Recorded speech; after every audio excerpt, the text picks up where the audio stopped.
Worm, prepare yourself. Damn Saiyan. With the resurrection of Frieza, the question comes up whether they are going to bring back more characters, like how easy it would be, say in the future sagas, for them to bring back some of these other characters that we've lost in Dragon Ball Z. So I wanted to go ahead and take the three biggest kind of names that I can think of that that really we haven't seen yet in some way, and kind of talk to you guys about if they can come back. And first I wanted to go ahead and start off by talking about the aspect of what hell really is in Dragon Ball Z. So I'm gonna go ahead and take a filler episode. Essentially, it's sort of a filler episode, but it does kind of showcase a fight between the two main characters. So it's almost like on the fence. I really don't take it as a filler episode, but at the same time, it does seem kind of filler-ish, in my opinion. And so we have this episode in Dragon Ball Z where Super Saiyan 3 Goku is fighting Kid Buu, and people who they fought before, some of the bad guys they fought before, that are in hell watching them fight.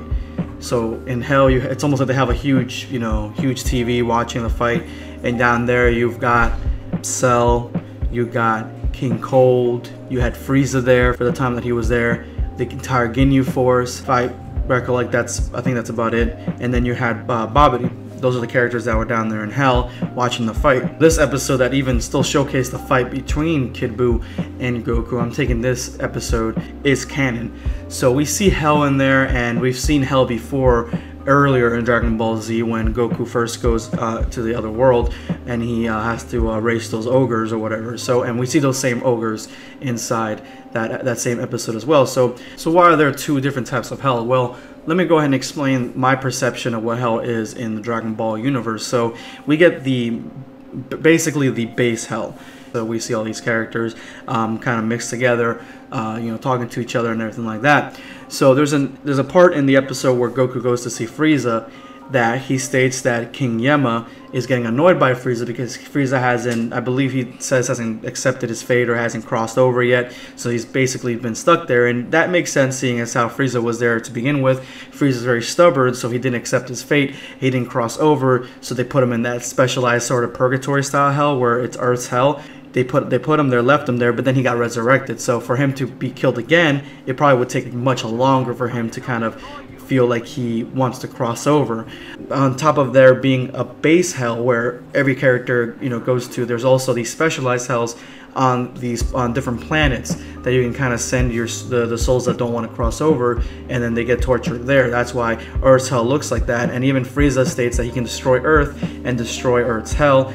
And he also, when he's talking to King Yama, he tells him that about the tournament, which King Yama has no idea about. And then he says if the universe gets erased, then basically King Yama also gets erased with that, with that part of the afterlife. So that would also push the theory or push the thought that the afterlife is based inside that universe. So each universe has their own hell, their own afterlife, and each planet in that universe has their own specialized version of hell. So that's kind of the structure of what we're talking about now. Now I'm gonna go dive into each character that people are saying that, talking about coming back, and then telling you guys if they could. So the first character that we have here is going to be Bardock. And I've heard this a lot lately, like, oh, it would be so epic if Bardock, would come back, and especially when we got the false information, the false leaks, where we saw that they were going to bring back another character other than Frieza because Frieza switched sides, which, thankfully didn't happen. People were talking about, oh, wouldn't it be cool if Bardock came back? Now, if you're taking into account the fact that we had that spin-off movie, The Story of Bardock. If you haven't watched it, it's actually pretty entertaining. Basically, Bardock goes, like I said, he goes back in time, he fights this guy, he loses, he goes back and fights him again, turns into a Super Saiyan, and then he beats him.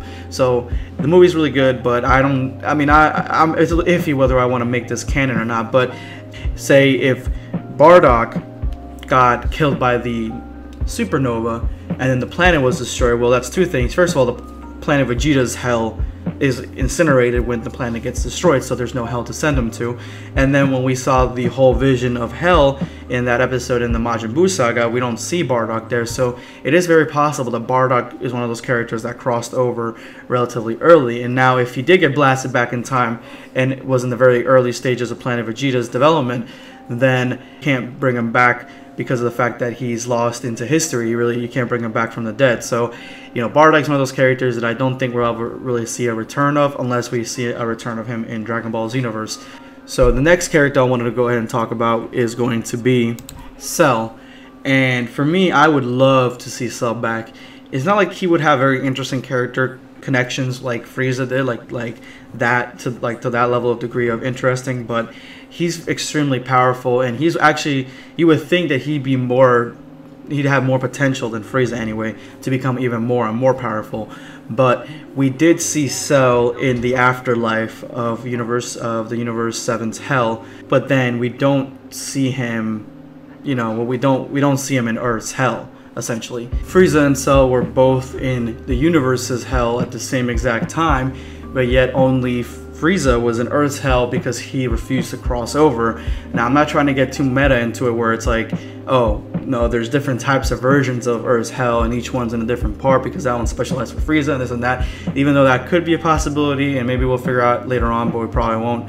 You know, I don't want to go that deep into it. I'm just going to go with what you see is what you get, and that's going to be Earth's hell, and we don't see Cell there. So the possibility of Cell already having crossed over is extremely high, and Frieza being stuck in there and stuck into Earth's hell and not having a second little cocoon there for Cell really speaks volumes. So I think that it's safe to say that Cell already crossed over while Frieza's still stuck in, and that's the reason he was able to come back twice. So that character, again, that's my explanation for why they couldn't come back. The last character that everybody really wanted to see come back is Pycon. And it's really easy to say that Pycon's not canon because, you know, there was a bunch of fillers between the Android saga and the Majin Buu saga and stuff that was not in the manga. But at this point now, I think it's safe to assume, even just from this video, that certain episodes I'm using this basis for this whole episode on episode that is, you know, could be canon, could not be canon. I've talked about Dragon Ball Super episodes that could be canon, could not be canon. So Pycon, I would say that it's a safe bet to kind of talk about him here in this aspect. And I honestly think that Pycon is one of the characters that should have come back and still has a future of being able to come back, seeing as how he has his body. And so I think that that's one of the characters that probably could come back. Other than that, people have been saying Kid Buu. Kid Buu has been resurrected as WOULD. So I don't think that we're gonna ever see him again. And then we have other characters like maybe Raditz or something like that. But again, Raditz is not in Earth's hell, and he wasn't even in the universe's hell somewhere, and likely he crossed over. And again, I'm going off of just these, I believe, 2 or 3 episodes, 2 from Dragon Ball Super, and then heavily 1 from Dragon Ball Z. But if you don't believe that episode to be canon, then this whole video is kind of forfeit, you know. It's not really worth anything. But again, I just wanted to go ahead and clarify this kind of stuff and give you guys my thoughts on whether these characters could come back and what I think the afterlife means in Dragon Ball Z, Super, and Dragon Ball. So anyway, guys, thank you so much for watching. Drop me a like if you like my video. Let me know in the comments section below what you guys think of this. What do you guys think of what the afterlife is, and which character would you like to see come back over all the other characters in the future? Let me know. This is going to be Dragon Ball Black signing off.